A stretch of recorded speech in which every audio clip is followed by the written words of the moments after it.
Our final Patreon request for this season comes from Benimation. He's asked me to cover a newer Chinese animated movie that took me some effort to get, Ziya, also referred to as Legend of Deification.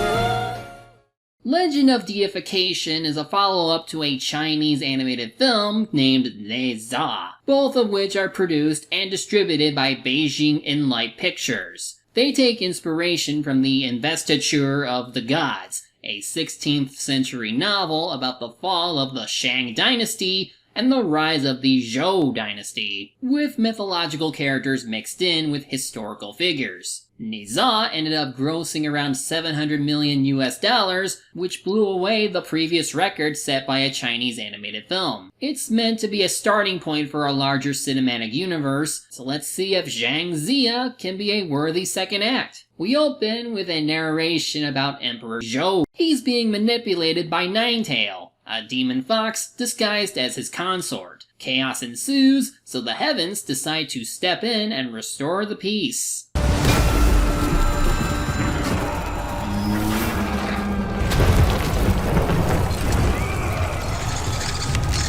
Now, for the record, most of this movie uses CGI, but even if it won't match the opening 2D animation, that doesn't mean it's bad. Color Room Pictures and Cocoa Beans Animation are just two out of multiple studios behind the animation, and they really sell you on the grand scale of this conflict. Anyway, here is where we're introduced to our title character, and he's battling Ninetail to save the world! It is mankind's destiny to serve the Fox clan forever! I invoke the suppressing seal! Malignant spirits, be vanquished!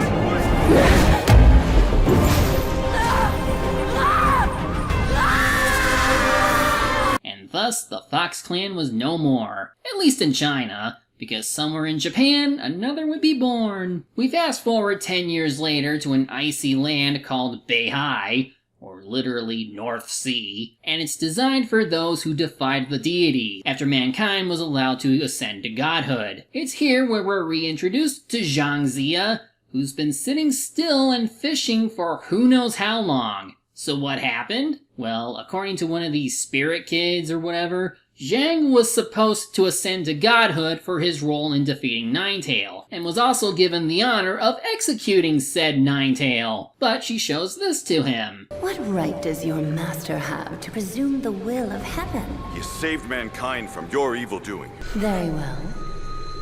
Why does he not move to save her? Is this gonna be one of those stories where the hero has to choose between the fate of the world and the life of an individual? I suppose the gods could just keep Ninetail locked up a bit longer until they learn what's going on, but Zhang's master is getting impatient. The killing blow is still there for Jiang, but he remembers that killing her means killing the girl, so he tries to split the difference. Let her go!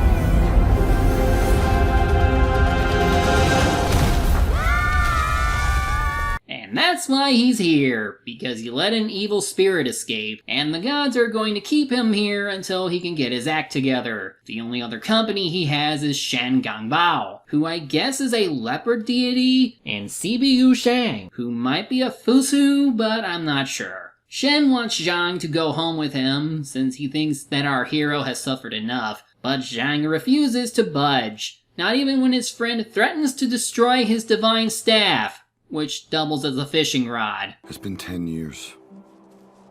This is my punishment. You're a damn fool.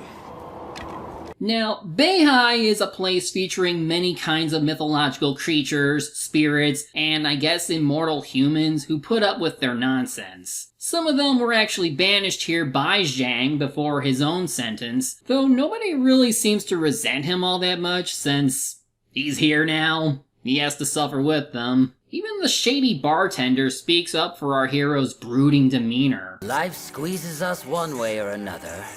Get over it and move on, or lay down arms and accept defeat. Sometimes the only thing standing between us and what we want is admitting we're wrong. What you saw was a conjuring trick.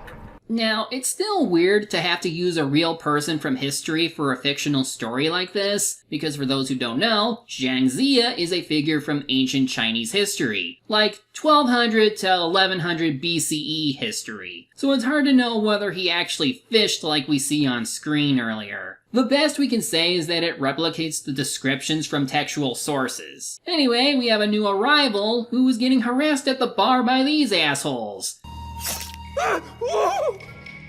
Just trouble. She looks like the little girl that Jiang tried to save years ago, and she has a lot of money on her it looks like, but she's only here to ask about a place with black flowers, and the bartender shows her a map of Mount Yodu, which is haunted by fox spirits. Being suspicious, the bartender tries to get a hold of her bag, Jiang steps in, but either way, it turns out the bag is only full of rocks.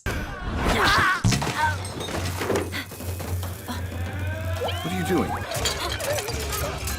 I shoot you, divination stone! What a cute little fuzu. Maybe. During the scuffle, CB ends up eating the map on accident. The barkeeper tries stopping her with his giant axe, but we see what's actually under the hood. Double! If we hand her over to Jingshu Hall, we're as good as free! So wait, Heaven really did put a bounty on all fox spirits? I mean, sure, there were plenty in that war, but you can't seriously just... Anyway, Shen gives chase out of curiosity, and because the girl took his pet. Shen tries to stop him since they're very close to crossing the boundary out of Beihai, and leaving would make their master unhappy. I can only return to Jingshu Hall by first uncovering the truth. Huh? Please, be reasonable! The bar patrons show up to drag Shen back to Beihai. I guess they think he was with them. So our hero needs to find the girl himself. It doesn't take Jiang long to do so. And here we see him use his magic staff fishing rod thing. What is your connection to Ninetail? Far the mighty Jiang Ziya has fallen, treating an innocent little girl like a common hoodlum. Oh, save it.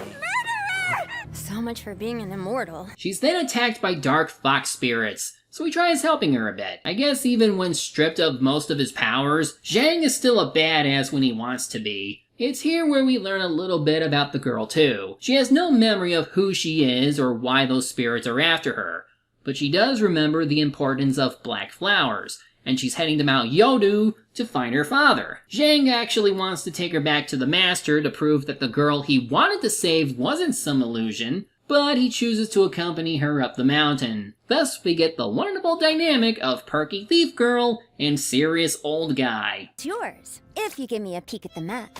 I thought we were friends. I wasn't aware we'd graduated to that. Whatever. I mean, could be worse. You could be stuck leading a magicless kid who yells constantly in another life. Oh, and we do learn what CB actually is. Like, that's enough.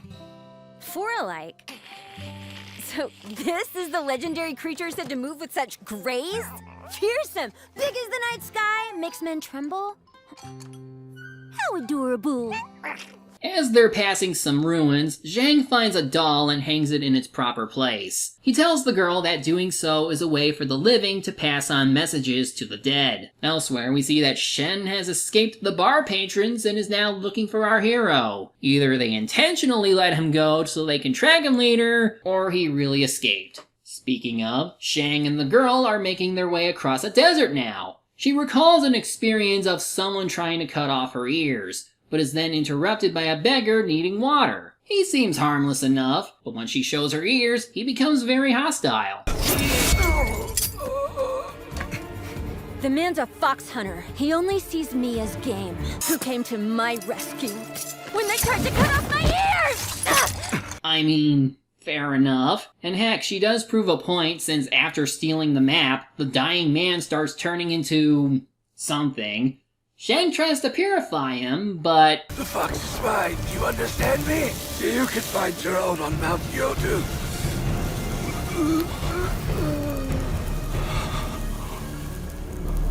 And even though this could just be how wicked people die, Jiang seems to think that this is illusion magic by Ninetail. We're then taken to a boneyard where the girl's blood awakens some really vengeful spirits. They come together to revive this bone dragon, or whatever this is in Chinese mythology, and it actually comes close to killing Jiang once he shows up to save her. So it's time for the girl to save the day, and she does so by dropping a wind chime she collected earlier down towards the creature, so it ends up going down into the valley. Jiang would later explain that the wind chimes help to guide the lost souls home, and this causes the girl to finally remember her name, Jojo. She later has a nightmare for when she first awoke into her form, and she tried to share her food with some humans, but because of who she is, the humans were very cruel towards her. He's only a child!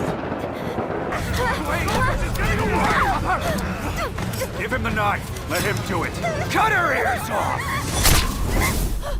This certainly explains her distance towards humans. Even when she gives no reason to be distrusted, people will hate her regardless. Jiang tells her about his experiences from the war and what this place used to be before it. It's a bonding session that lets the two get closer, especially when Jojo reminisces about her father. She's very confident she'll find him, and our heroes later come across a spectral swallow that helps guide along the souls of the dead.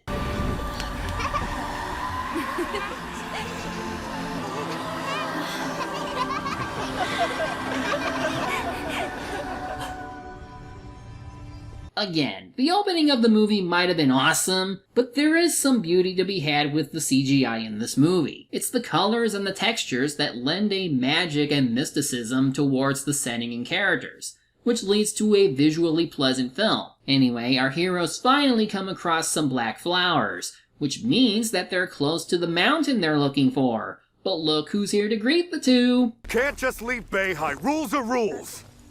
Rules you've now broken too. What?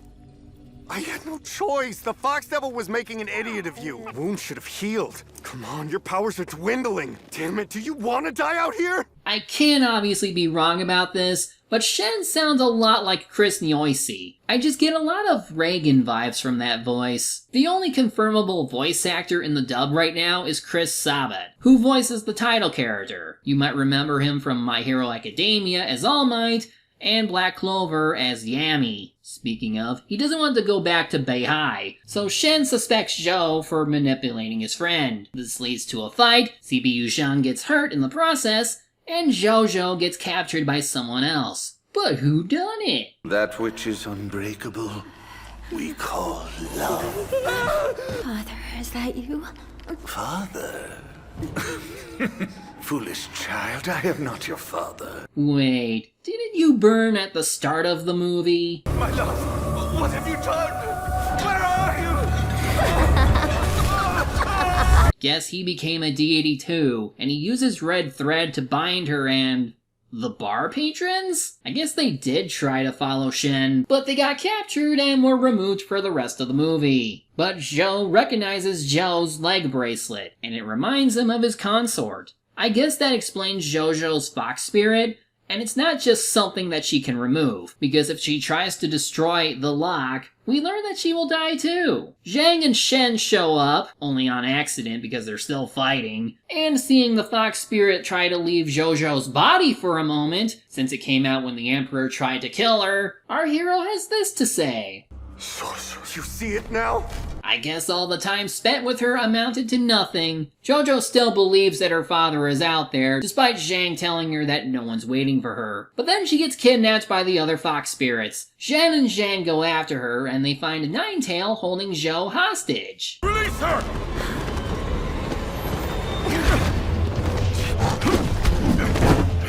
But as long as my spirit endures, taking physical form is simple. I must say, I really dig her fox form. It kinda reminds me of Naruto's Kurama in terms of design. Plus, the placement of her mask is off-kilter, which gives her that creepy vibe. Moving on, Ninetail reveals that Jojo was actually the consort to the Emperor, and she was in that position because her father sent her away to become a concubine. This was right before Ninetail took control of her body, but yeesh! Anyway, the Demon Fox wants the body permanently, since it has the last bits of her power. I guess that's enough for Jiang to fight for Jojo again, but even with Shen's full beast form, whose head reminds me of Diego from Ice Age, they can't do much to her. Heaven is meant to protect all living things. Have you any notion of the atrocities committed by your revered master? Well, considering that they were willing to let a girl die after an evil spirit took control of her, I don't think that's off base. Jojo then tries to save Jiang in return, but it's futile. However... More like...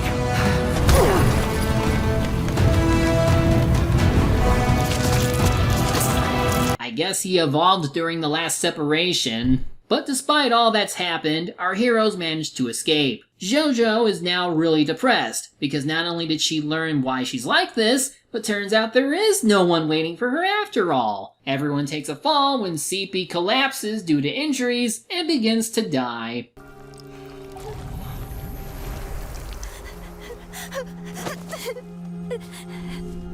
For a lake?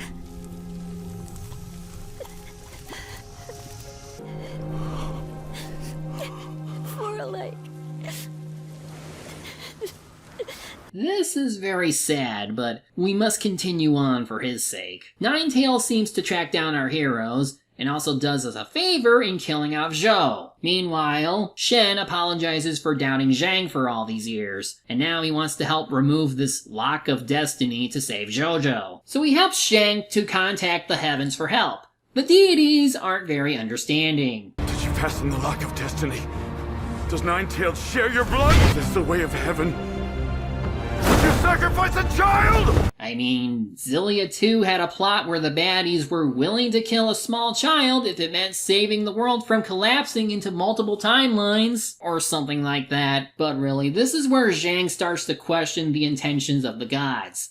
Even without bringing up Ninetale, it just seems immoral for them to pick and choose who they ought to save, and how they ought to save them. Of course, when the Master finally shows himself, he explains himself and his actions like this. Why would you have me believe what I saw was a mere illusion? Because the scope of your understanding is small. You know, there have been plenty of antagonists who try justifying murder to save the world, even if there were other solutions to avoid that. Why do I feel like the Master is hiding another side of himself? Jiang doesn't accept this argument, arguing that even sacrificing one person spits on his broader goal of protecting all life. This at least touches the Master enough to result in a compromise. Our heroes are to take Jojo to the Gate of Reincarnation, where she can be reborn without her lock with Ninetale. As they reach the gate, they also sense Ninetale approaching. Shen offers to hold her off while Jiang helps Jojo with her reincarnation. To no one's surprise, Shen seemingly dies in his last stand. Meanwhile, Jiang and Jojo are now looking for the gateway to the next life.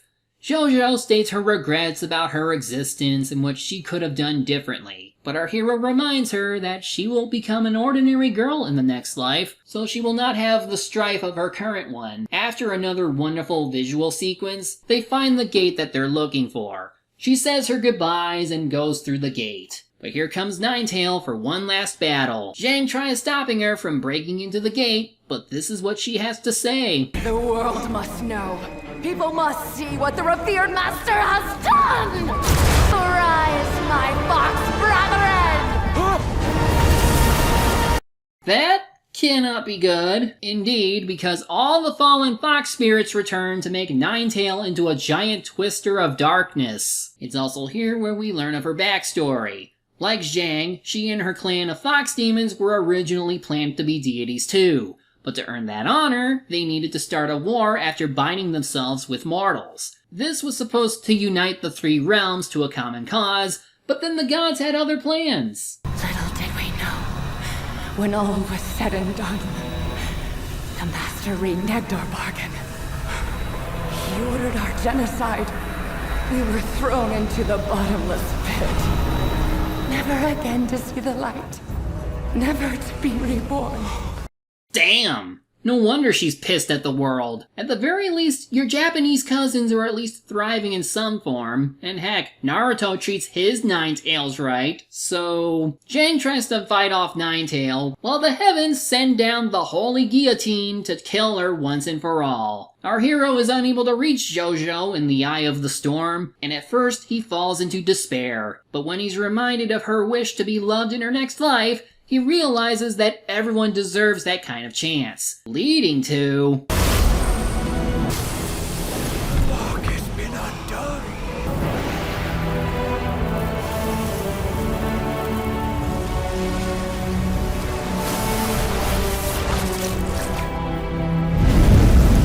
You know, with him already resembling Hanzo from Overwatch, I can't help but think this is him letting the dragon consume him, and literally becoming the dragon. His power seems to purify the evil spirits, and I guess because of the process they'll move on to their next life. But either way, he powers through and breaks the lock between Ninetale and Jojo. Then he pulls Jojo out of the storm, right in the nick of time. Have I been reborn yet?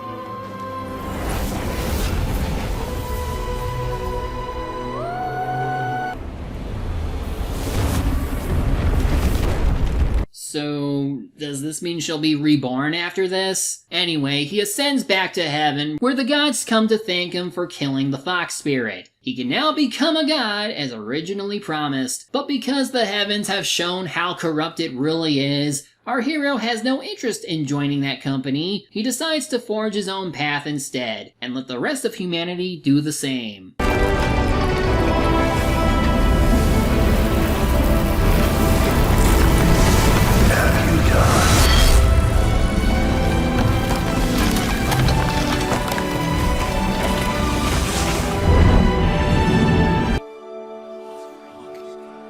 And it's here where we learn that this whole movie was a story that Shen was telling to this young child. I'm guessing he survived his encounter, but either way, we see a reincarnated version of CBU Jiang, who's now a dog, and the little girl that Ziya picks up looks like Jojo reincarnated. So I guess after everything that happened, our heroes can finally live happily ever after.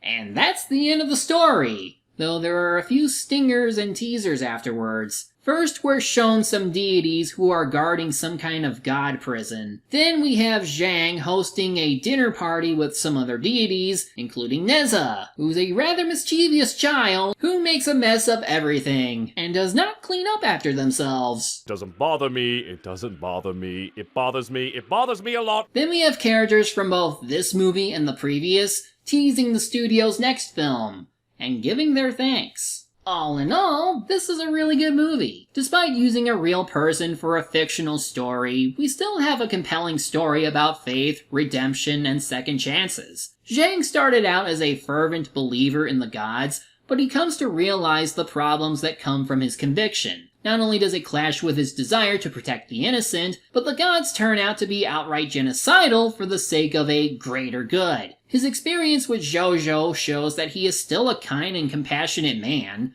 and that those qualities are more meaningful than whatever the deities want him to do. You also feel bad for Jojo and her backstory, since the initial source of her hope is the main reason why she's in the mess she's in. You can even feel for Ninetale in some degree, because the gods duped her as much as they duped our hero. The animation is also wonderful. Clearly there's a lot of work put in to make the world feel supernatural, and the music by Raymond Wong also adds to the setting's beauty. There is certainly a lot of passion that went into the making of this movie, and it makes for a good viewing experience. After watching this film, I'm at least interested enough to watch Neza, and I'm looking forward to whatever comes next from this cinematic universe. I'm the Media Hunter, media's my prey, and reviewing them my way. 我不好汉星辰，俯瞰众生，